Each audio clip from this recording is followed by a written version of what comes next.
Hello, and you're listening to the first ever episode of Movie Rush, the first movie show from the people who brought you The Geek Show. But it's not The Geek Show. The Geek Show is The Geek Show. This is Movie Rush. And today I've been joined by two guests. Hopefully you'll see a lot more of them down the line. By Mark Harrison, who was a long-time sufferer of mine when I was doing Double Take. Long time. Over 100 episodes I did with that was like 100 weeks or 2 years, wasn't it? Uh-huh.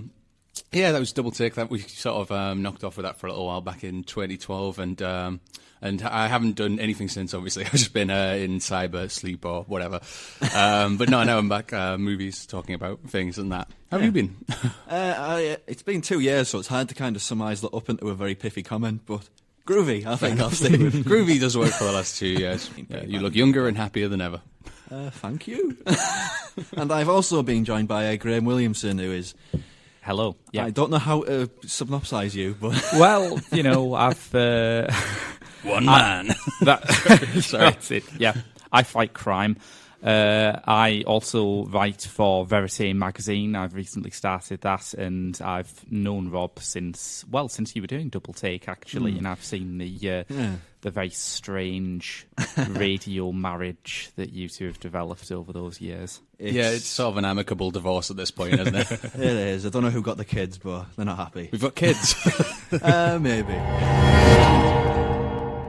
So yes, listeners, to answer your next two questions, yes, that did used to be our theme music, and yes, we were called Movie Rush back in our first episode. We changed it after, I think, 2 episodes because we realised that anytime someone Googled us, they got information about the Ron Howard movie Rush. I didn't know that. Fascinating.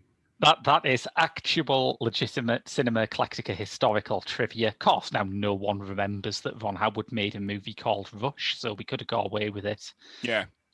Fortunately, he didn't make a movie called Eclectica. Yes. Well, you lucked out there. Or open a cinema called Eclectica. Imagine what a mess that would have been. Yeah. That could have robbed us of 3 or 4 out of our 5 listeners. Hold on. No, we've got another listener since the last time I was on. Do I count as a listener? I don't know. Well, probably because we're having this discussion, listeners. This is the last episode of Cinema Eclectica, but it's not the end. We will be moving our Director's Lottery feature to a Patreon-only show in the new year, and completely free to listen to. We are also planning a brand new film show for 2021 called Pop Screen, about the good, the bad, and the glitter of movies, either by, starring, or about pop stars. So look out for that. Just with the names of pop stars included in them in some way, or movies with music in them. It's really quite a broad sort of category. Yes. Yeah. One might almost say it's basically the same show. Certainly, I intend to totally not respect the distinction. We're reviewing the Joseph Losey film, The Damned, because we ordered it thinking it was about the punk band. That's going to be your sneak preview of what Pop Screen's about. Yeah. And of course, there's the sequel where the band got back together, The Damned United.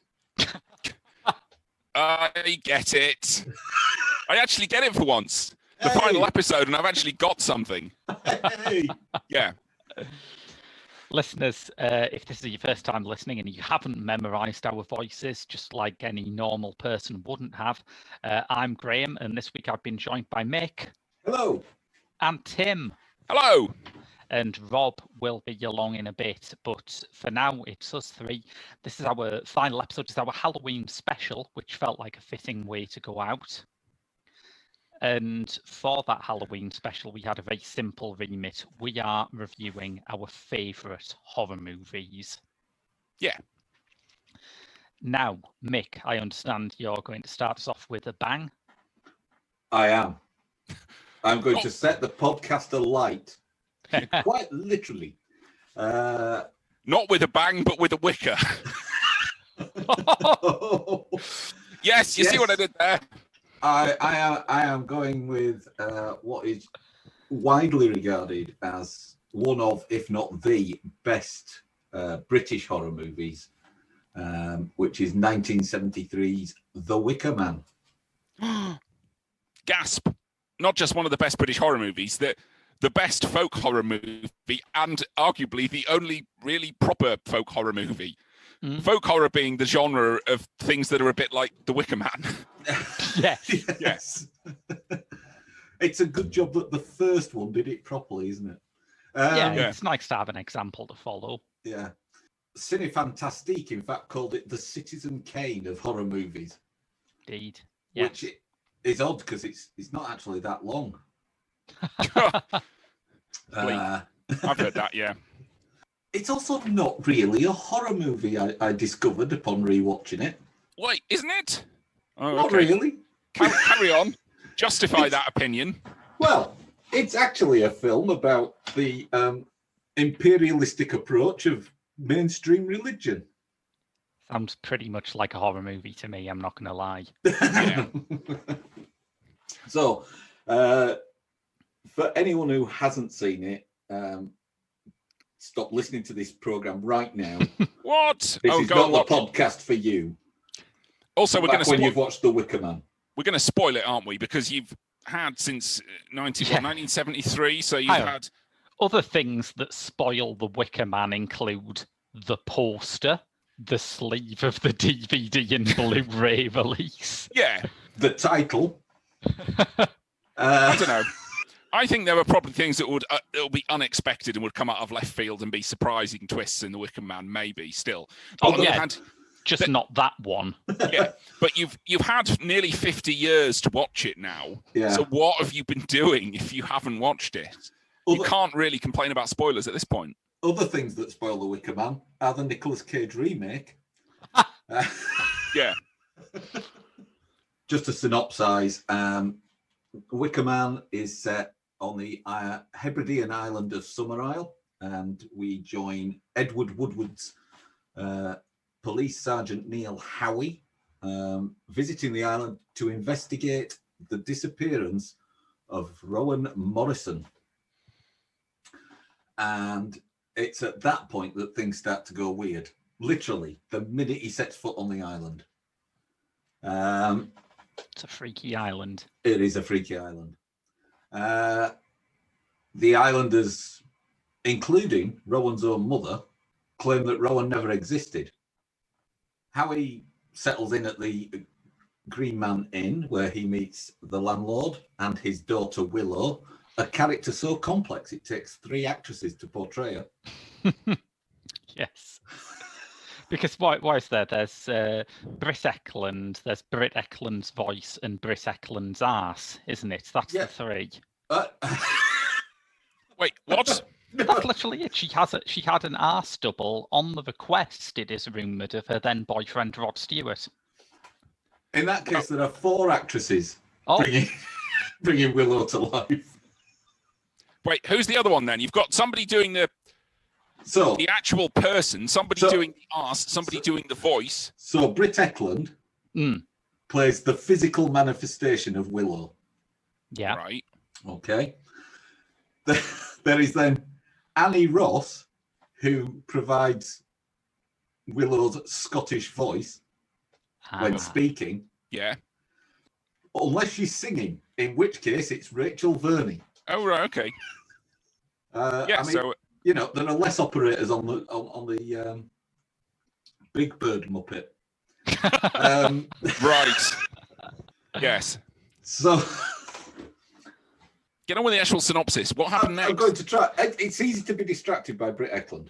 I'll just put that out there. True. I apologise for all this terrible objectification that's going on, listeners. I don't. Hey, It's Howard Brand now. Yeah, and not only that, it's nothing compared to the objectification in the movie. Oh, it's our brand now minutes before we cease to exist. Yeah, it seems like a safe time to experiment with that. Yeah. Basically, while he's staying at the inn, he comes across a series of photographs that depict the annual Harvest Festival, each featuring a young girl as the May Queen, surrounded by produce. What's missing, however, is the 1972 picture, and there's a clear mark where it's been on the wall. He goes looking for Rowan all over the island, goes to the school, checks the school register. He finds Rowan's name in it, even though everyone who was in her class denies all knowledge of her. He finds her burial plot. He meets Lord Summerisle, played by Christopher Lee, to ask permission to investigate the grave. And this is where we get the interesting discussion.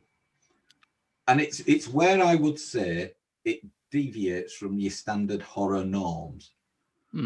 Because usually in horror films, there's a clear evil. Yeah. Yeah. Whereas this is more about amorality rather than evil.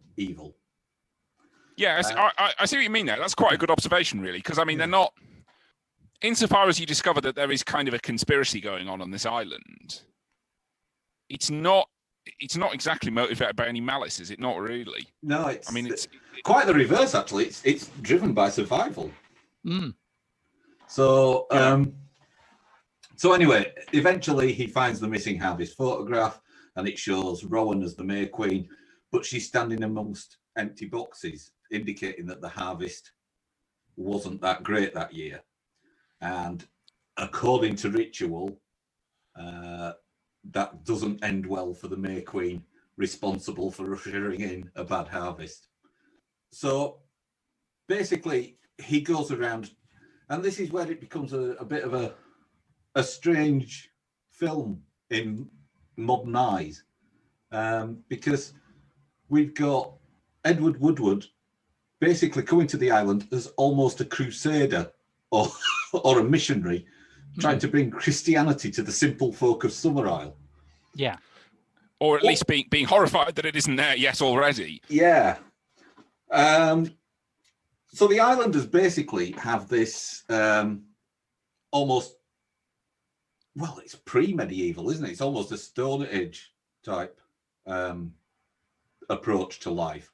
They don't believe in the resurrection. They believe in reincarnation, and that the physical body rots away, gives nutrients to nature, and the spirit hops into the body of another nearby piece of nature. Yeah. How he comes along trying to spread the belief in God and saying that they're heathens and barbarians and horrified by their way of life. It's shocking that persuasive tactic doesn't work that well, isn't it? Yeah. And ultimately, he ends up being the sacrifice, which is the big spoiler, I guess. Yes. But the thing is, as Tim mentioned, as we introduced it, it's nearly 50 years old, this film. And I think it holds up as well as it did at the time, but for different reasons. Now that we live in an age where people have access to lots of historical information, you can do research on comparative religion, and people who are maybe taking a more secular approach to life are looking at other belief systems. This actually asks questions in 1973 that are more commonplace questions now. Like, is it right to believe in one God and stuff like that? Should we not be more trusting in the natural world and stuff like that? Mm. And so, I see what you mean. So it actually was kind of ahead of its time in its way. It was more subversive then. Yeah. Now it might seem less, although the other way of looking at it would be that maybe we take a more kind of tolerant stance today towards the pagan religion and see it as something less inherently sinister. Maybe it would have been seen more so at the time, but on the other hand, it is used that way at the time because they end up burning somebody alive, you know. Yeah, which is a bit much. But this goes back to what I was saying earlier. Yes, they burn someone alive, but unlike most horror of the time, they don't burn him alive because they want to burn him alive. That's, you know, it's not, I've got an urge to kill, I'm going to kill. I'm possessed by a demon, I'm going to kill. It's simply that the harvest sucked, so they've got to make a sacrifice. Yeah. I mean, the other characteristic of it is that although it's called a horror movie, but there's only really kind of one act of actual kind of extreme horror in it, which is the finale, the human sacrifice. Most of the rest of it, and some of the fashions. Yeah, okay, fine, yeah. But what you've got to remember is that they weren't considered horror back in 1973. Oh right, yeah, all right. But most of the movie at the start, at least for like most of its length, is kind of a police mystery. Really, you've got him looking for a missing person, and he comes across lots of kind of spooky stuff. You see kind of strange, kind of natural imagery. Like one of them is seeing the kind of islanders watching him wearing animal masks. So you see someone like looking at him from down the street wearing a fox mask or something, and then that person disappears, and you never really find out what it was about. It's almost a kind of bit of surrealism, really. Yeah. It's like, are they really doing it? Why are they doing it? But that does kind of get explained because later on he's doing some research into their actual religion, and he finds evidence of these festivals being taken place all over Europe, and with the same characters being brought out again and again and again and repeating throughout history. I mean, there's a lot in 2017 Sweden as well. It happened there, but we like to forget about that. Oh right, do we? Okay. Well, this is the thing, you see. Because I've always loved the Wicker Man since I first saw it, which was probably early 80s. Yeah. I was really looking forward to Midsommar. Yes. And then you lot spoilt it for me. I think the movie did a good job of spoiling itself. Yeah, don't shoot the messenger. Yeah. Hey, I didn't go to see it because you guys said it was rubbish. That's how important Eclectica is, listeners. That's our power. Yeah. 2.5 hours we saved you there. 2.5 hours to decide that this is just a rubbish remake of Wicker Man with all the good bits taken out. Right. Yeah. I mean, also, though, it does fit an example there, which is Midsommar had much more kind of violence and gory bits than you got in The Wicker Man, just because that's what you expect more in a modern movie. It kind of overlapped with a sort of slasher movie a bit more. But, yeah. I think the other thing with the other difference between this and either a modern reworking or reinterpretation of similar subject matter is if someone made The Wicker Man today, the Lord Summerisle character would come across as being quite creepy and salacious and, you know, ruling over this religion just for his own nefarious ends. Yeah? Yeah. Well, they did try to do it a little bit. There was a movie a few years ago, which, I forget his name. He made the Raid movies. He had like a Netflix exclusive horror movie. Gareth Evans with, was it called Apostle? Yes, that's it. It was his sort of attempt at pagan horror.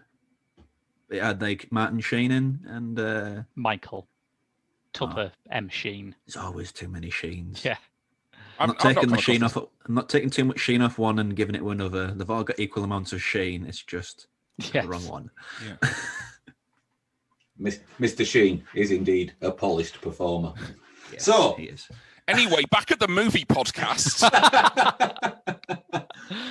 But the thing about this is, again, the scene that we mentioned earlier about Britt Ekland cavorting naked in her room, it's not done as a piece of titillation. It's done as part of explaining the folklore and the ritual. She's inviting and tempting. She's almost like a sort of Mary Magdalene character. Wait, I was going to say Siren, yeah. Yeah. Oh, okay, right, yeah. And she's there to tempt the police sergeant off the straight and narrow, off his narrow path of religious dogma.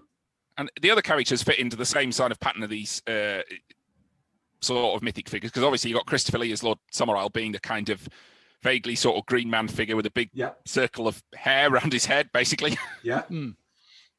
There are some gaps in it. There are some bits that aren't fully fleshed out and fully explained, but it doesn't matter ultimately because there's no such thing as a perfect movie. Exactly.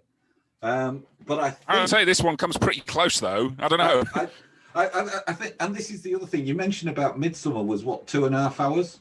Yeah. Is a director's cut, which is over 3 as well. So it feels like it's about 4. So the original cut of Wicker Man is 88 minutes. Yeah. Well, okay, that's pretty good. Yeah. Well, that was an era of horror movie where they just got straight into business. I know it's not horror in technical terms; it's more of a mystery, but still, they got a business and they're just stuck to the point.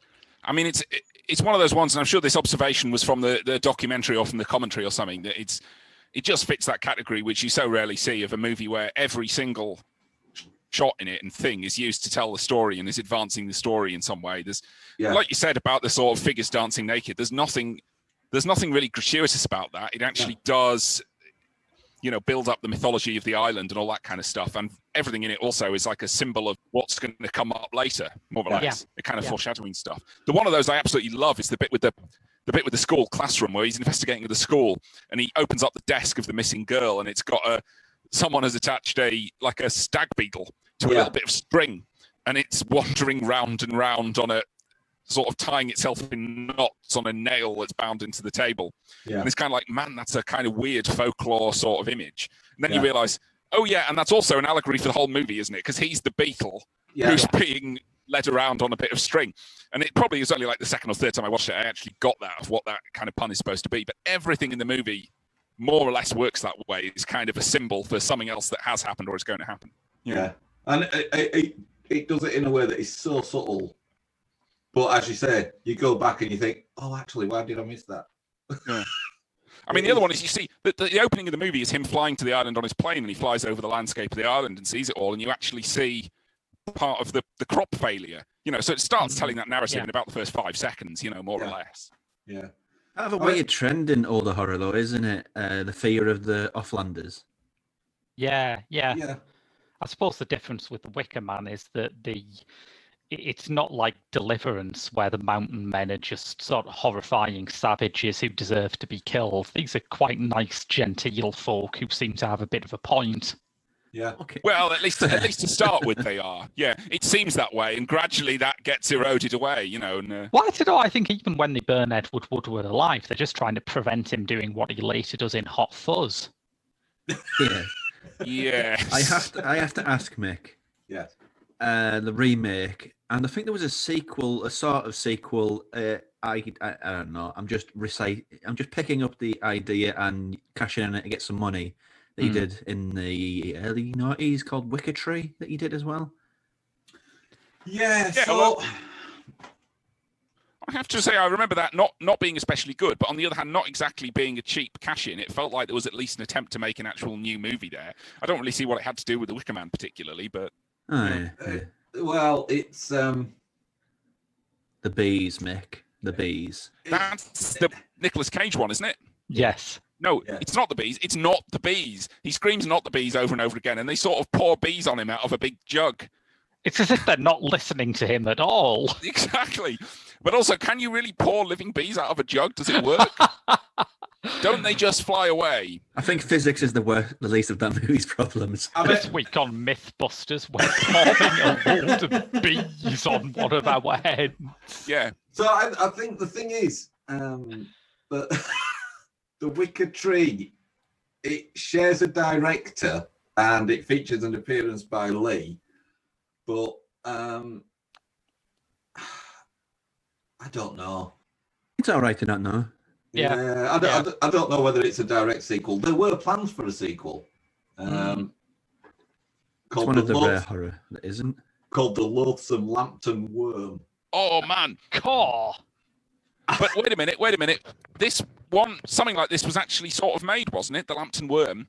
What's that movie with it's got Peter Capaldi in it playing the bagpipes? Lever the White Worm. Yes. Is that possibly not a product of the same production process somewhere along much further down the line? I don't think so. You never can tell with these things. Things morph out of shape all over the place. But I'm not entirely sure how they were going to work the sequel. Well, there is an amazing anecdote about the American distributors who, when they saw the original cut, suggested lightening the ending by shooting a new bit where just as the Wicker Man catches fire, it starts raining. Not a joke. Well, that would have thematically changed the ending, but to tell you the truth, I don't see how that wouldn't have worked. I mean, it would have made the movie better, but I don't know. Yeah, no, that would have been rubbish. Well, It would have been exactly rubbish. it's not exactly a lighter ending, is it? It's it's rained, we're going to let him go now, he's fine. Oh, if only we'd invented petrol. The loathsome Lambton worm would apparently start at the very end of the Wicker Man, but showing Sergeant Howie being rescued. However, this was written 16 years later. Why is he so much older? What happened in there? I would imagine that being burned alive ages you a little bit, Suspect albeit so, briefly. Yeah. Yes. But also by then he was the Equalizer, I believe. He was what? The Equalizer. So that was going to be the plot of the sequel. He was going to go around Summerisle righting wrongs for profit. No, Yes. he was going to end up in a climactic battle with a dragon. Wow. Things escalated. Got nothing to say. He gets rescued from the Wicker Man. He sets out to bring Lord Summerisle and his pagan followers to justice, but becomes embroiled in a series of challenges, like a sort of, I don't know, a pagan crystal maze, which pits the old gods against his own Christian faith. The Wicker Zone and the Crystal Maze. This is the insight you're going to miss, listeners, with Eclectica going away. This is the insight which matters. Yes. And then it ends with a climactic battle between Howie and a fire-breathing dragon, the titular Lambton worm, which would have been really handy to have around when they needed a big Wicker Man lighting. Yeah. Yeah, that's true, actually. I don't think, although as far as I can recall, there's nothing actually supernatural at all in the Wicker Man, is there? It's completely... No. There's a few things where it's like, well, it's kind of slightly hallucinatory. You can't even really call it magic, though. You know, it's just odd things happening. Really odd things, but none of them impossible. But the thing is, you see, you think that the fire-breathing dragon is the most ridiculous part of that sequel treatment. Oh, great, okay. Go on, then. It ends with a suicidal Howie plunging to his death from a cliff whilst tied to two large eagles.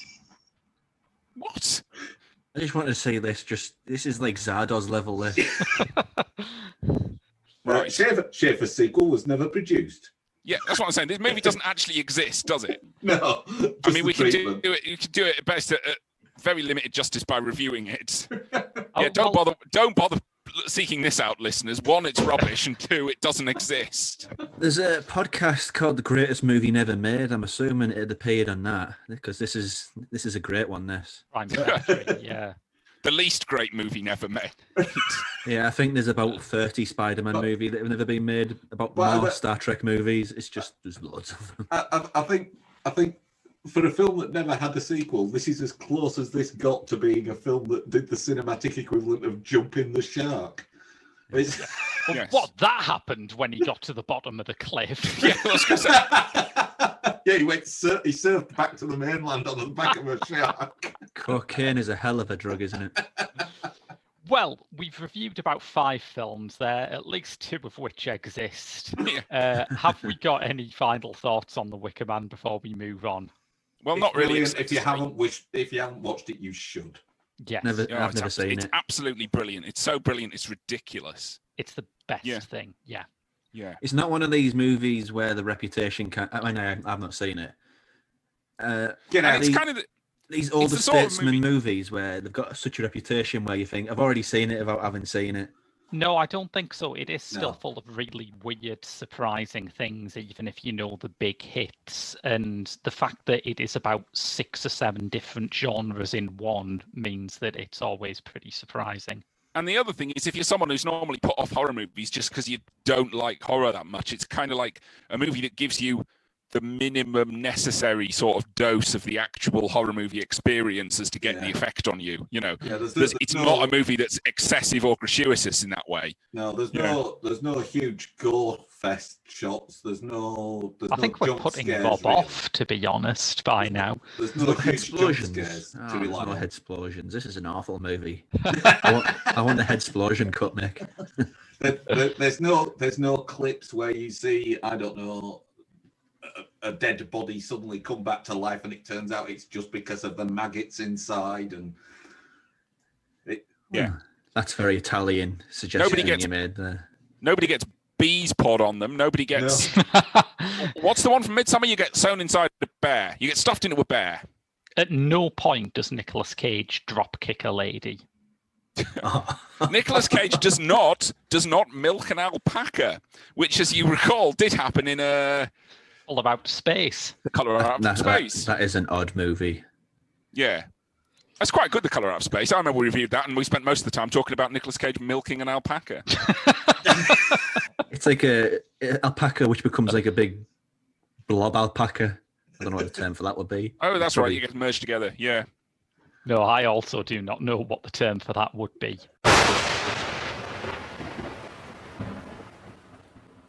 Anyway, before we go on, we should properly introduce Rob, who has come in. Rob is the guy you heard at the start of the show, back when he was about 12 years old, saying that his last movie podcast had gone for 100 episodes. Rob, can you imagine doing a movie podcast for 100 episodes? Yeah, it's such a long run, isn't it? I mean, yeah. Actually, I've just realised what Rob is he's the staunch church-going outsider that's come onto the island of Wicker Man watchers. Yes. This is what, episode 2? We must be nearing 290 now. I don't think it's quite that high, but we are rounding in on 200. 200? 200. I must have been on about 12 of them. Okay, fine. I've only been on about 20 of them, but it feels like more. I've been on this one. I've been on the one where Nicolas Cage milked an alpaca. And the others all just sort of fade out of the memory after that. Yeah. Everything before that is just a kind of a haze. There was the one where I made you watch Krull and you made me watch Waterworld. Yeah. No, this is our 281st. Where Wow. did you get that stat from? That can't be true. From the source. Oh God, you're right, aren't you? We have done a 200th episode, and we've done 200. You did a 200th episode just after about 20 episodes. Let's call this the 300th episode. Why not? We added a 0 by mistake. Anyone can have that slip of a finger. Yeah. Anyway. Yeah. I've also been reviewing Horror Movie to link that together, because the what's it called? The Lair of the White Worm is an adaptation from Bram Stoker, isn't it? Yeah, it is. It is. And I've been watching another Bram Stoker adaptation. Again, not one of the cliched obvious ones like Dracula. I've been watching Blood from the Mummy's Tomb, which is a 1971 Hammer horror movie, an adaptation of Bram Stoker's The Jewel of Seven Stars, a book which was written in about, 1895? No, it must be a bit later than that. It was early 20th century, about 1910, I think. Yeah, okay, that sounds right. From what we've heard, just prior to episode 1 of Cinema Eclectica. Yeah. Blood from the Mummy's Tomb is the last film in Hammer Horror's mummy sequence, and actually generally from the kind of latter days of Hammer, really, the kind of mid-70s, the early 70s, when the whole thing was sort of winding up. So there was still a couple of quite rubbish Dracula movies still to go.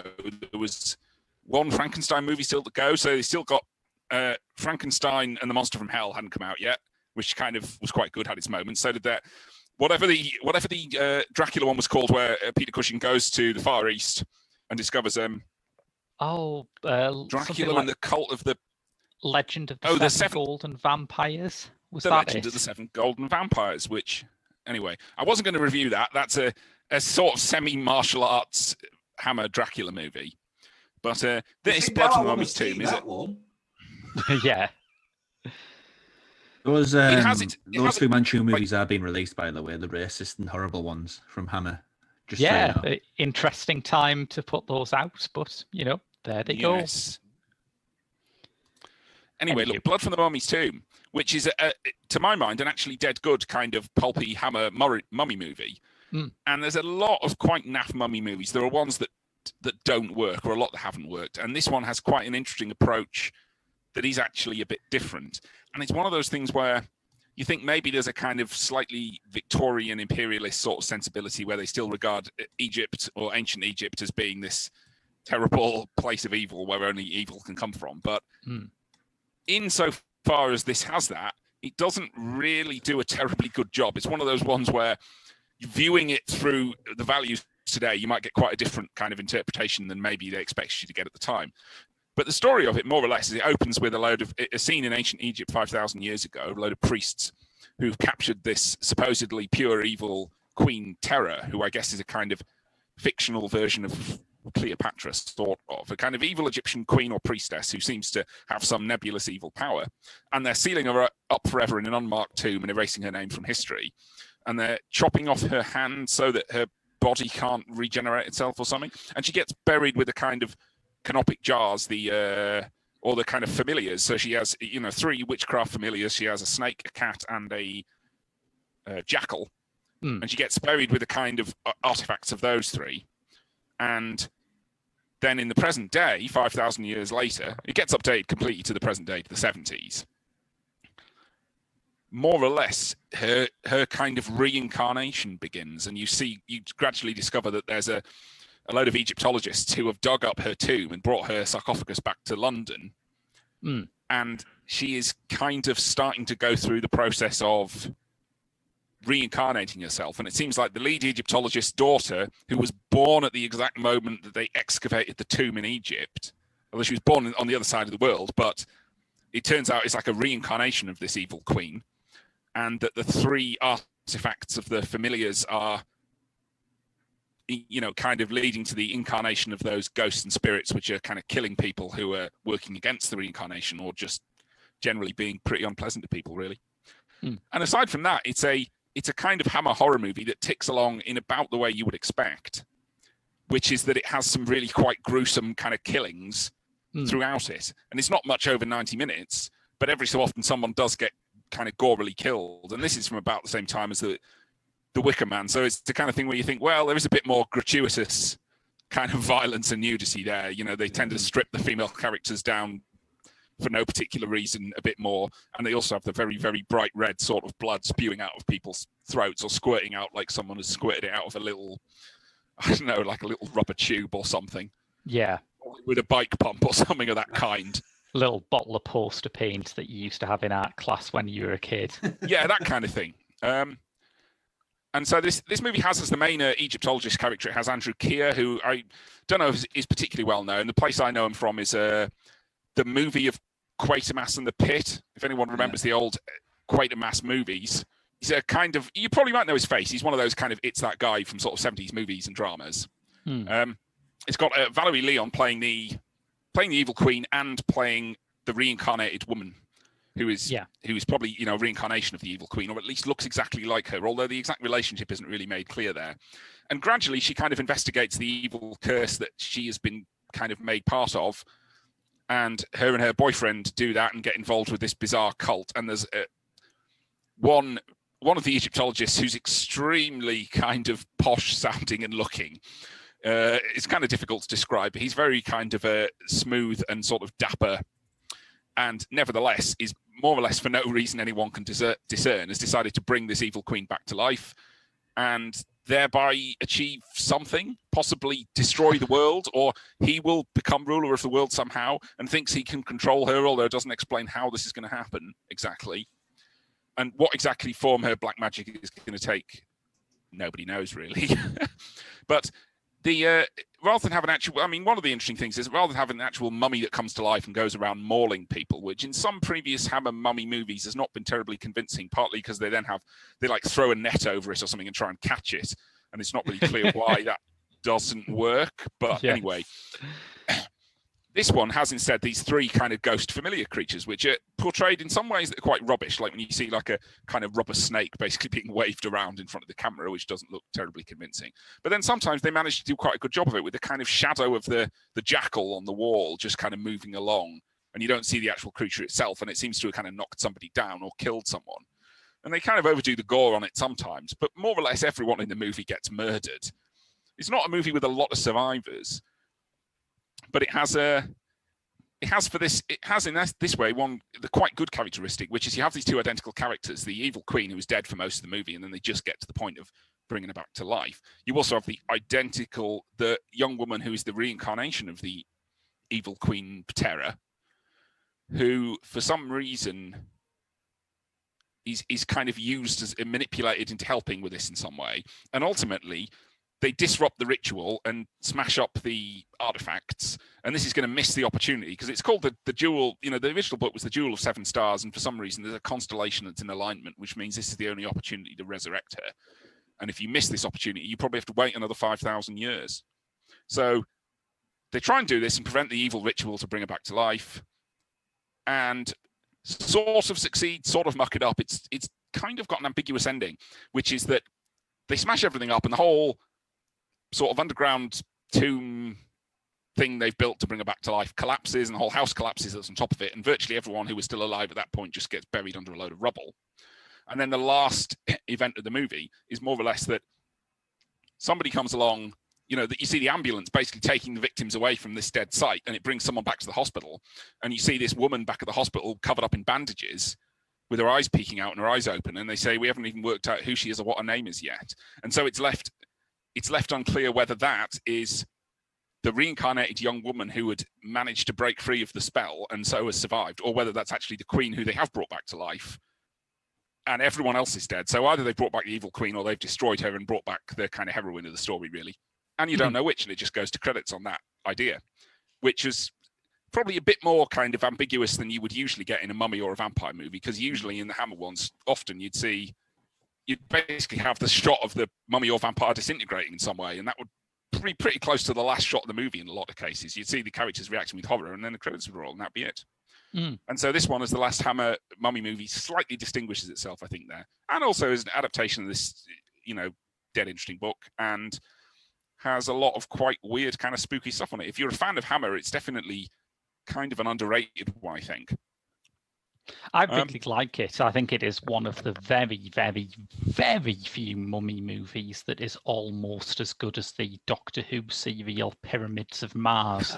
Yeah, fair enough, a good comparison. I mean, you could say it's it still has in some ways the slightly kind of dated characteristic of the sort of inherent kind of imperialism, I suppose, of looking at Egypt and saying this is this evil kingdom that and just using it as a source of horror when really it's not in any way really a realistic portrayal of ancient Egypt or anything like that. But yeah. Non-Doctor Who nerds, like Bubba Hotep.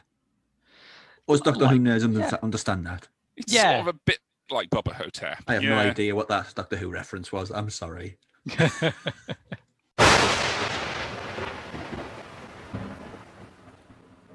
Okay, so I don't know how we want to divide this up, Rob, because I've got something very, very famous and you've got something probably very obscure, I'll bet. No, not really. Not really. I mean, the theme so far has been it's classics and favourites, essentially.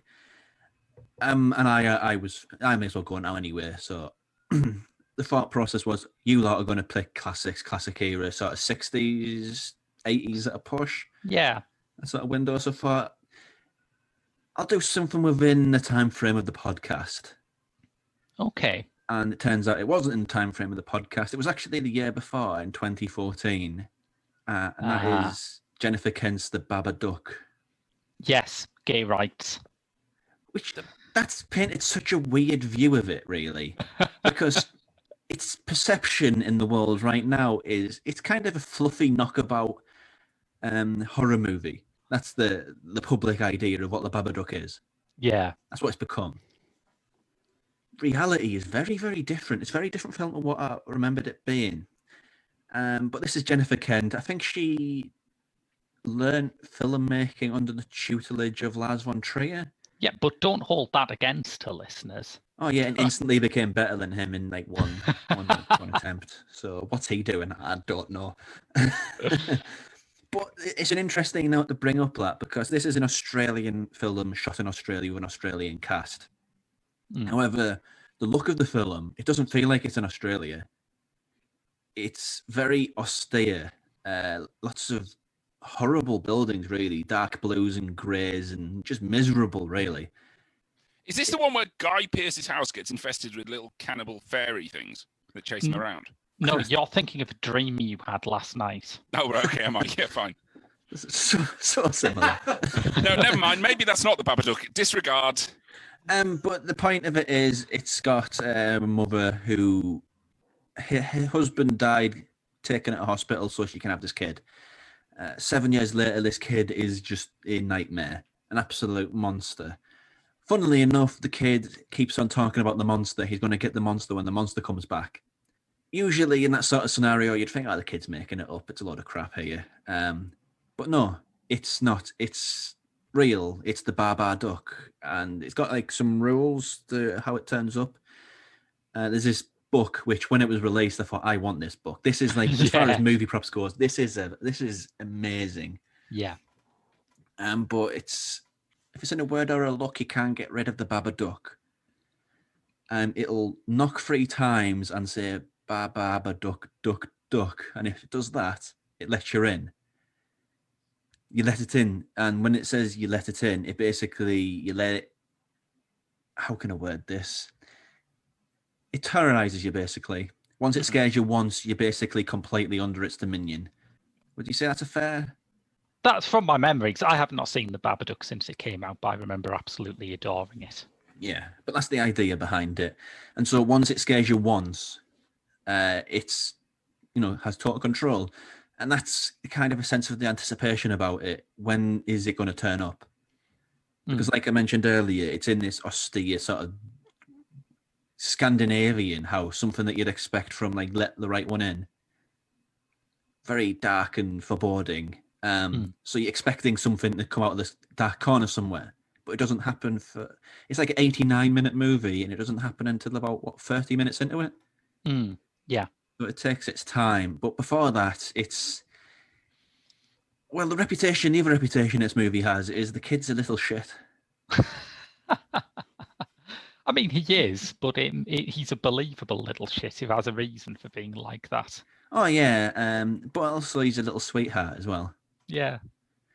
But once, you realise that the Babadook is a thing and she has let it in, it turns from sort of this perspective ghost movie. Ghost, maybe demon. It's kind of ambiguous about what it is. I think I'm going to go with demon because it's like the literal transcription of, everybody's got demons. So it turns that into a literal demon. But, ghost demon, it's all the same thing at the end of the day, the way it's presented. Once it's in, basically, it turns into a possession movie.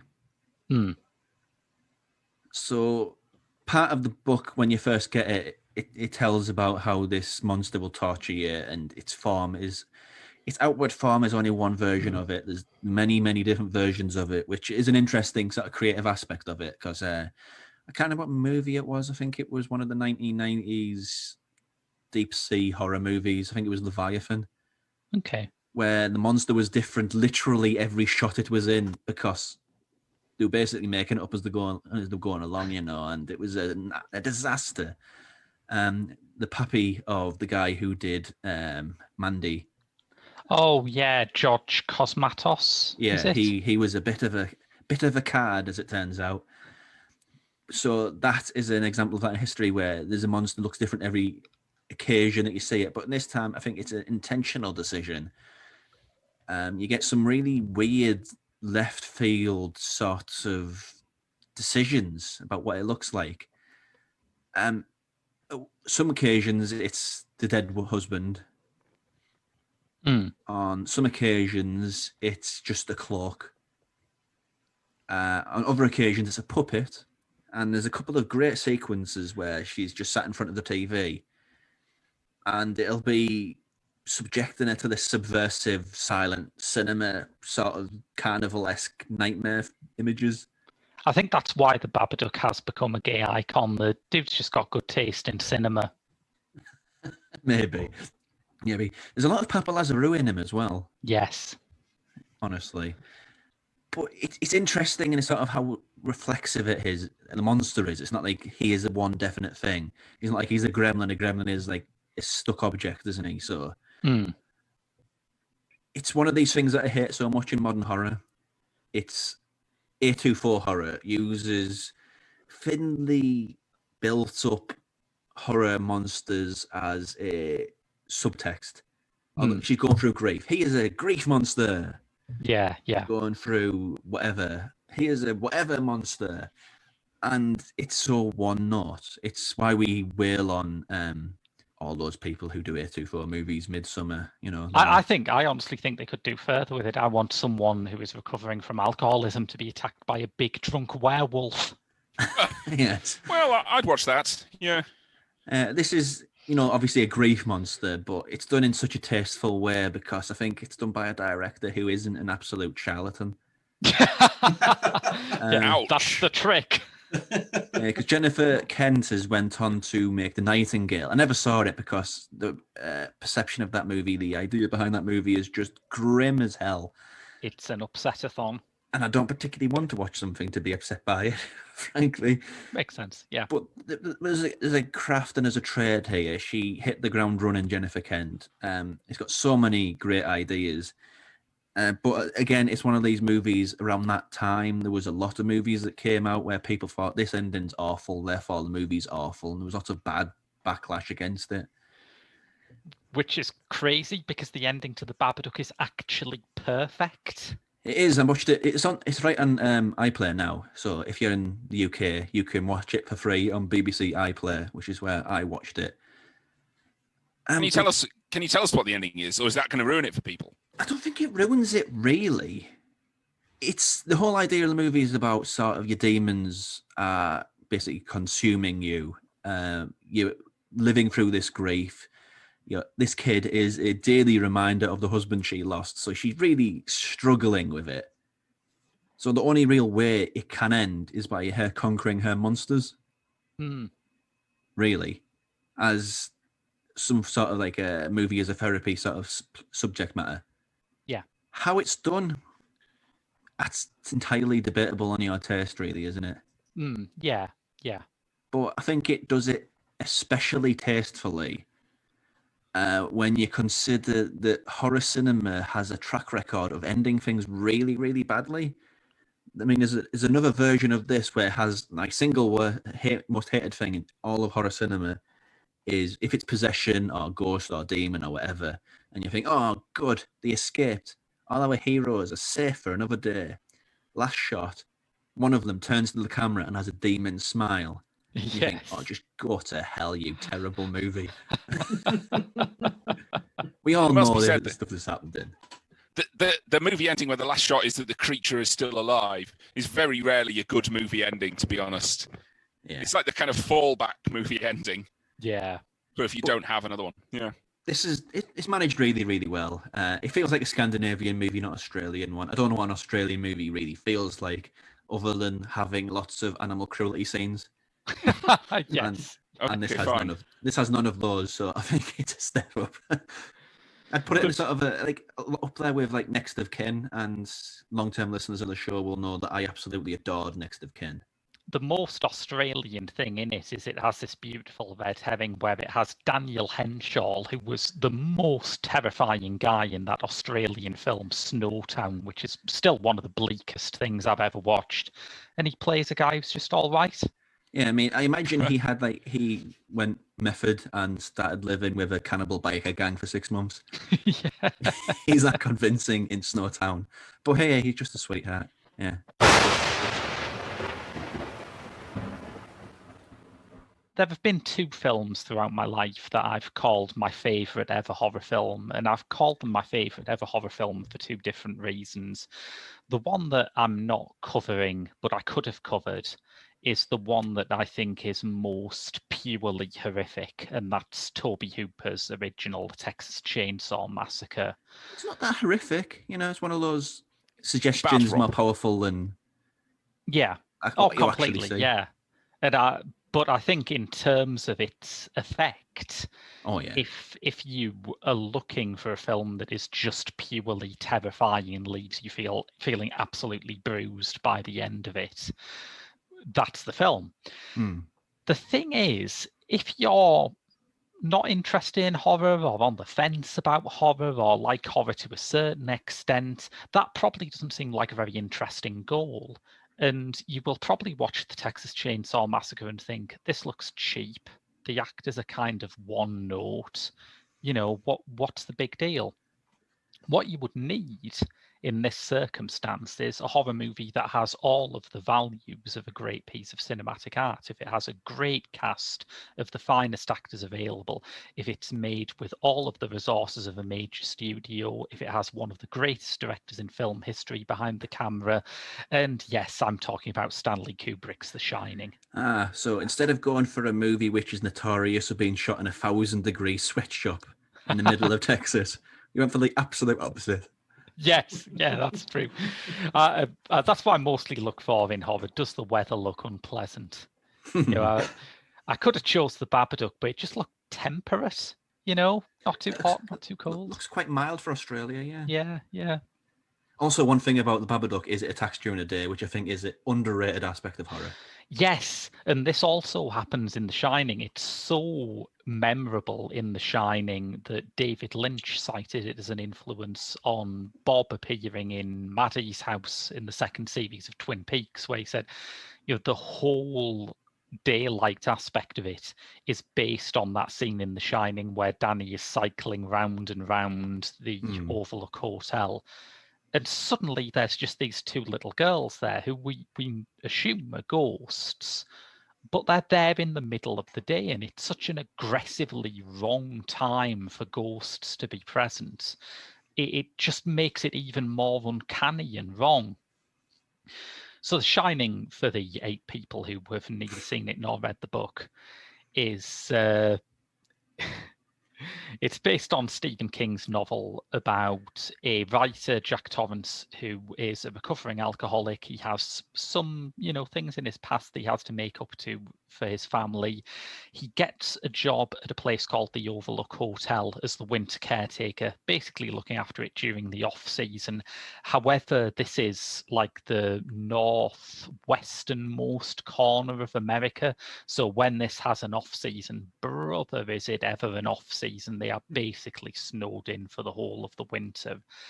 And depending on your reading of it, Jack either goes mad or is corrupted by the ghosts of the house where an absolute catalogue of bad stuff has happened.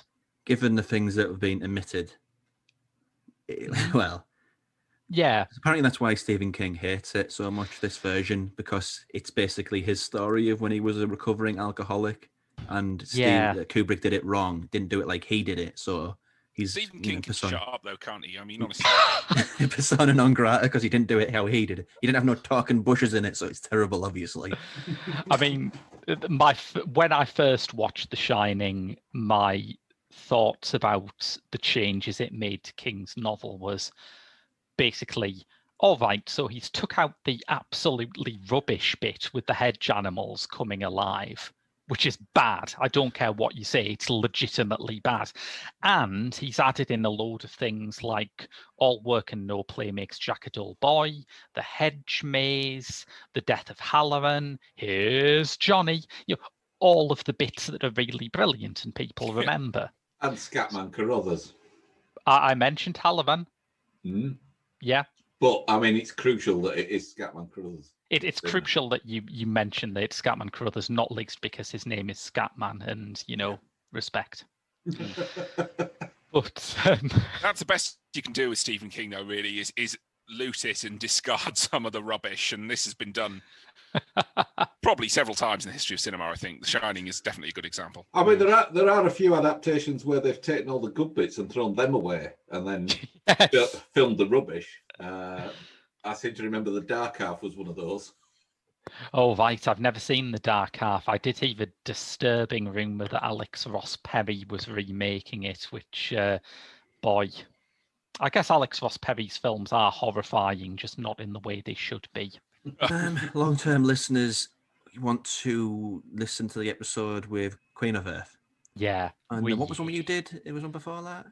I didn't do it on the show, but I did see Listen Up Philip, and it was one of those instances where I can critique it, I can point out things wrong with it, but the most crucial thing is I came out wanting to punch the director in his face. Yes. It had an absolutely visceral effect on me. With Stanley Kubrick, I quite like. I think he's good. He's got a future, that guy. Yeah. What is he up to these days? I mean, it's more or less the case with Kubrick, isn't it? That he pretty much just picked a genre and said, "Oh, I'll just," then made the absolute perfect expression of that genre, and then picked another genre and did it again. And so, in the case of The Shining, it's just like, "Oh, I'll just make a horror movie," and he made the best one that's ever been made. Completely, yeah. It's divisive, though.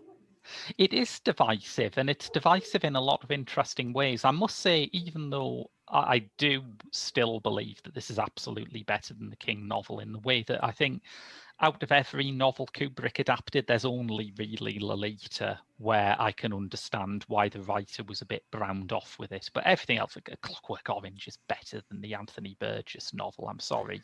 I mean, I don't mean as an adaptation. I mean, generally in the horror community, there's those who see it as cold and emotionless and way too long. Right. Now, I'm going to say there's two people in the world. There's those who think The Shining is bad because it's cold and emotionless, and those who realise that that's why it's good. Because Okay. look at The Shining in the context that it was made in. Hollywood horror, in the sense of big budget films from the studios, had not had a great 70s. They'd made some great things like The Exorcist and The Omen, but mostly when you think of 70s American horror, you think of low budget films like the Texas Chainsaw Massacre or like the early Wes Craven stuff that were produced by, in the best possible way, maniacs who did not know what they were doing. I think Carrie is probably the biggest success, really, in the mainstream. I'd have to inject the contradictory opinion there. The Omen is total rubbish. I rewatched The Omen the other day and thought it was a disaster. Well, dilute for taste. I think The Exorcist is the better than the best sequels. On The Exorcist, we'll agree. Yeah, yeah. At least it's better than the sequels, The Omen. But we'll leave that one alone. Yes. I mean, how do you expect to scare people with Sam Neill? He's a pussycat. Although, when you think about, the current incumbent of the White House, it was strangely prophetic. Yeah, You got the initials and everything. Yes. Oh right, okay, yeah. But yeah, the thing that those low budget horror films, the Romeros, the Raimis, all of that stuff had, is that you never felt like you were watching something which obeyed the normal rules of Hollywood productions. There were no stars, so you didn't know who was going to get killed off last or not at all. You knew that they did not necessarily have mainstream Hollywood's taboos about harming women or children or animals on screen. There is a level of risk to them that reinvigorated the genre. And Kubrick knows that when you're working with tens of millions of Warner Brothers money, you cannot replicate that feeling. And every Hollywood horror movie that tried to replicate it, apart, I would say, from The Exorcist, which is still pretty damn transgressive, generally goes off the rails. So Kubrick does something different. He takes the criticism he normally gets, that he is a remote, cold, intellectual director, and he makes that into the overwhelming asset of the film. You are never certain who is going to survive in The Shining, because it is so apparent that the director does not care about the lives of any of his characters. They are, at several points, literally like rats in a maze to him. Yeah. So I think that's a great triumph. I think the other thing that people often misinterpret as a fault, and that King has been particularly critical of, is the character of Wendy. And I am absolutely ride or die about this. I have like mildly strong opinions about religion, mildly strong opinions about politics, and I am absolutely livid about people who think Shelley Duvall was not good in The Shining. Yeah. I think it's a different type of good, though, isn't it? Because of Kubrick's directing style. She wasn't so much as acting, as in, Genuinely genuinely in fear of traumatized. her life. yeah. Well, So her trauma is terrible. That's what those people are basically saying. yeah. That's a bit silly. Yeah, come on. Be fearful better. Yeah. But the thing that I think is at the root of King's objection, and the thing where I find his objections easiest to understand, is that this is, like Rob said, for him an attempt to atone for things he did with his marriage. And I don't know much of King's biography. I'm going to assume that he was probably a bit of a jerk, but not quite as bad as Jack Torrance. I don't think he murdered anybody in the hills. It would have made the news. What the heck does this have to do with anything, though? Who cares about Stephen King's marriage? I mean, yeah. Well, no, but my point is that when he saw the film, he was seeing something that he'd invested a lot of himself in, but he was also seeing it from a very cold outsider's perspective. And the difference between King's version of Wendy and Kubrick's version of Wendy is that King is seeing the character of the wife as someone who was strong enough to live through this and get him back on the right track. Whereas what Kubrick is depicting is a woman who is actually fearful for her life. And I think the brilliance of it is, despite making this attitude adjustment, Wendy's storyline is still basically the same. If anything, she's slightly more efficient in the film because the rescue attempt by Halloran, which went off perfectly in the book, backfires and gets Halloran killed in the film. So the reason why Danny and Wendy survive the movie is because despite being visibly, absolutely, shakingly terrified of her husband, in every scene you were reminded of that.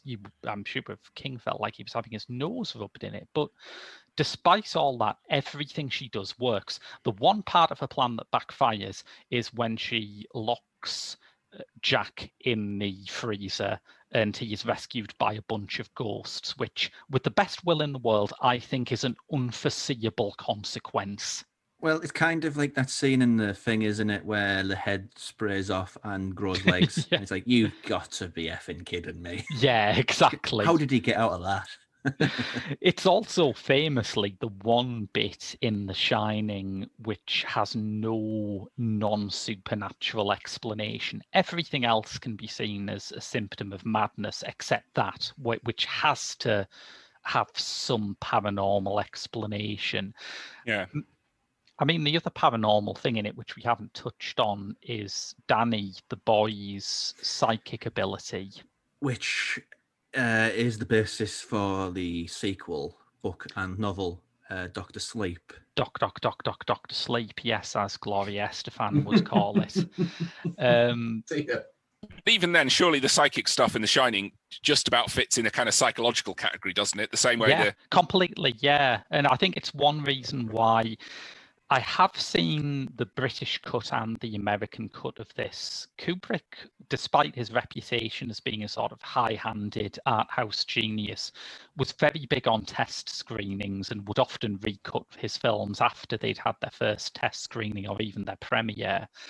And when he watched The Shining with European test audiences, he realised it just wasn't working for them, and he shaved quite a lot of it out. And I think if you are familiar with The Shining, if you are the kind of person who, like me, who rewatches it and obsesses over it and comes up with different theories about it and correctly deduces that it was made to apologise for Stanley Kubrick faking the moon landings, then the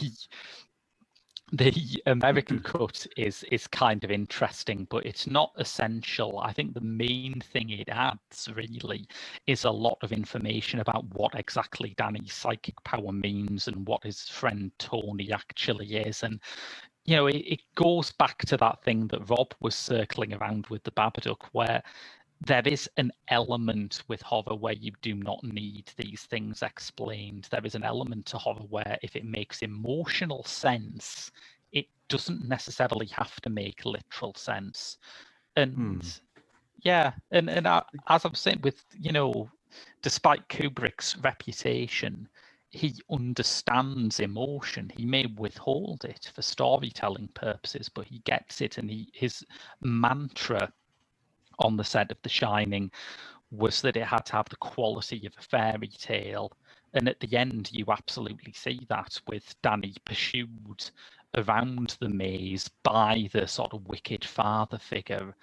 And then in this beautiful metaphor, he retraces his steps. He goes back and finds a new route, which he can do because he's young and there's so many possibilities open to him, whereas his father, who is still stuck in his ways, just carries on running down the same track forever and ever until it leads him to his death. And I think that is a moment that is both incredibly profound and looks completely straightforward and simple, which, if I had to guess what Kubrick meant by the quality of a fairy tale, that'd probably be it. The way the general kind of opinion I've given it with The Shining is, I mean, it being absolutely superb is this kind of, well, there aren't that many great ghost movies. Yeah. And The Shining has the most kind of superb presentation of like a haunted house and the ghost, and you come much closer to being kind of inside the experience of being there and how completely bizarre what's going on is. Yeah, and you see kind of such a variety of different levels of kind of impossibility and strangeness in it. But and just the brilliance of the ghosts themselves, of Lloyd the barman and Grady the caretaker, and they all feel perfectly well realized and characterized despite being essentially just monsters. There is one thing, every time I watch The Shining now, I feel like I have to watch Rodney Asher's bizarre documentary Room 237 after I was hoping we were going to get onto that. Yeah. Go on. Yeah. And I did Highly again recommend this it. time. It's a fantastic film about how we watch movies. I wouldn't go in expecting to learn everything about The Shining, but it's fascinating about the subjectivity of movie watching. The thing that I am really sold on in Room 237, the one that I genuinely think is true, is the stuff about the floor plan, that Julie Kearns, one of the contributors, plotted out the floor plan of the Overlook Hotel, and it's completely impossible. And unlike most movies, you can tell it's impossible because The Shining famously has these really long Steadicam takes that go from room to room and all around the hotel. And every time they do this, the geography of where certain rooms are or where the exterior walls are has changed. And I think Kubrick, as you say, Tim, Kubrick's determination is always to do the ultimate example of whatever genre he's working in. So when he was sat there thinking, how do I make the ultimate horror movie? How do I make the scariest film? He thought, there's got to be something subliminal about it. And I think this idea that the hotel is sort of shifting around is plausibly something that he planned. Yeah, that's expanded further in Doctor Sleep. Is it? Where the idea is that there's ghosts and ghost of spirits, and spirits are eaten to give magic powers and super magic powers. And sort of like a ground zero of magical, mystical powers are so prominent that it's basically made the Overlook Hotel a living thing. Yeah. A living spirit, the Overlook Hotel. So that's right. And I assume the last chapter of Doctor Sleep also says that the Overlook Hotel faked the moon landing. Yeah. And then it blew itself up because of all the shame. Yeah. That being said, I don't think Doctor Sleep is worth a watch. I remember you enjoyed it, yeah. It's interesting in the regard that it's a sequel which feels like it's only got the most slim of connections, really. It's only in the last act where they go to the Overlook Hotel that it's really drawing together like the ideas from the two movies, but they're essentially standalone. Yeah, it's funny that, and obviously it's a shame, really, because they make quite a good movie, and then obviously they gave themselves such an enormous kind of weight attached to it by it being a a sequel to The Shining, and it's sort of like, wow, does that raise people's expectations, or at least that's the only topic anyone is going to talk about in relation to this movie? I mean, including us, as it turns out. I don't know about raising expectations. I would probably, if it was Doctor Sleep and it was directed by Kubrick, that would have raised my expectations. I think you're doing a disservice to the director, though. Yeah, but I think, and it's maybe a personal view, I'm not saying I would think it was rubbish just because it wasn't Kubrick. What I'm thinking is, I'm going to go into this, it's not going to be as good as The Shining. Oh, well, that's not exactly a criticism, is it? But that, Yeah, it's I can't remember the name of the director now. Is it Mike Nichols? Mike Flanagan. That's it. Yeah, he's kind of one of the new great voices of horror. He's an interesting guy. Yeah, I like him. The Haunting of Hill House Netflix series, which got a lot of plaudits and a lot of acclaim. I think Absentia was the first thing out that was really on my radar from him. I mean, the fact that he did a story which has been basically adapted to death. Yeah. Haunting of Hill House has. Everybody's had a crack at that. And I mean, the fact that people actually really like Doctor Sleep, despite it being the most poisoned chalice, in recent film history. And keeping all the Kubrick fans happy and keeping Stephen King happy. That's some sort of magical balancing act which shouldn't have been possible. Imagine a happy Stephen King. Scientists have never observed it before. It's more common. I don't think they exist in the wild, let alone in captivity. It's more common than a happy Alan Moore. I don't think that's true. That's a mythical being. That one. Was it The Shining and Kubrick where he drove the remaining unused footage out into a field and destroyed it? I didn't hear about that, but it would seem quite in character. My favourite really stupid method directing thing that he did in The Shining was he learned that Jack Nicholson hated cheese sandwiches, so he prepared him for a shoot by force feeding him massive platefuls of cheese sandwiches. Right. Yeah, I think it was Kubrick who, with one of his movies, which I think was The Shining, had so much leftover footage and stuff at the end he didn't want to get used, so he hired a van. Crucially hired a van, drove it out into a field with all the film in the back, and then torched it. Excellent. I think that's him, but I'm not sure I'm remembering the right one. That could have been 2001: A Space Odyssey, or it could have been somebody other than Kubrick. I can't remember. But it was definitely a person in the film. Yeah. Yeah. It's definitely about someone. And there was definitely a truck involved. Yeah. I imagine it was David Lynch and Dune until somebody stopped him. Well, yeah, his crucial mistake there was only doing it to the unused footage.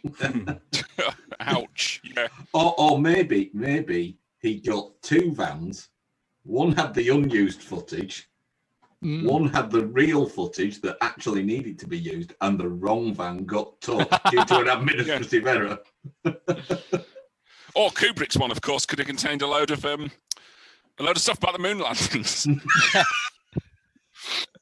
This is one of the great things that documentary's given us, is that every time we talk about Kubrick, you've just got to make a load of moon landings jokes. It'll never stop being funny to me. Yeah.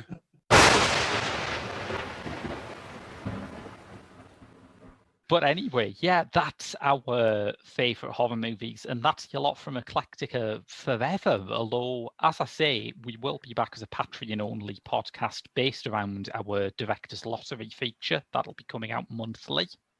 Yes, although 2 every month. Oh, brilliant. I think that's even better. Well, the structure of the show, we may as well announce it now. Yeah. It's not going to be called Cinema Eclectica anymore, because honestly, having 281 episodes now of a certain show and then saying, no, you can't have that anymore, we're going to take it over here and you have to pay. Yeah, it's not a bit fair. sort of times paywall bullshit. Yeah, it's not fair. So we're going to be changing the name. But we'll be changing the name, so it'll be called Director's Lottery. Oh, okay. Yeah. We'll be taking 2 names from that list every month. And in the middle of the show, we'll kind of do a abridged version of what we're doing now. So what we've seen during the month. Listeners may not realise, I usually only hear about these planning elements when we're on the actual show, recording it and telling everyone about it. If then, yeah. Possibly because I don't listen, it shows. But yes, it'd be called Director's Lottery. Yeah. Announcements as far as its release schedule, when it's going to be happening, who's going to be on it. All of this stuff will be subject to announcement, which you can get on the social medias. But the more pressing thing is the other movie podcast, which is going to be free to listen to. It's going to be called Pop Screen. I have already made my decisions about what the first month of Pop Screen is going to cover, and I'm going to drip feed it to you listeners by way of a series of infuriatingly cryptic posts on our Twitter and Facebook. But that will be starting in January. I've already recorded the first episode with Joe Miller of our forthcoming animation podcast, The Dreaming Machine, and it went so great. There is such a wealth of trivia about the band and the film we have chosen that I definitely wasn't about to just say it before I remembered I'd just said that we weren't going to do that. Just in case you haven't heard what the podcast is, because this might be your first. Bizarrely, what a time to start. It's a podcast about rock stars, pop stars, any sort of music stars, and the movies they make. Yes, basically. Which or the movies they're in, or biopics. Biopics are valid. When he first announced this to me, he thought, "What is Graham talking about? This is such a weird thing." But I mean, on paper, it sounds like it'd be very niche. But once you start addressing the movies that movies that musicians have been in, it's so broad. The other pleasure of doing pop star movies is that you have a great mixture of absolute masterpieces by people like Nicholas Roeg and shoddy cash-in shit, which I'm really looking forward to. But yes, so for the next couple of months, we're taking a break and just consolidating all that. But until then, that's been your lot from Cinema Eclectica. Thank you very much for listening. You've been a wonderful audience, and we hope to see you for our new shows in January. Until then, I've been Graham. I've been Mick. I've been Tim. I've been Rob, and it's been an absolute pleasure. Yeah, it has.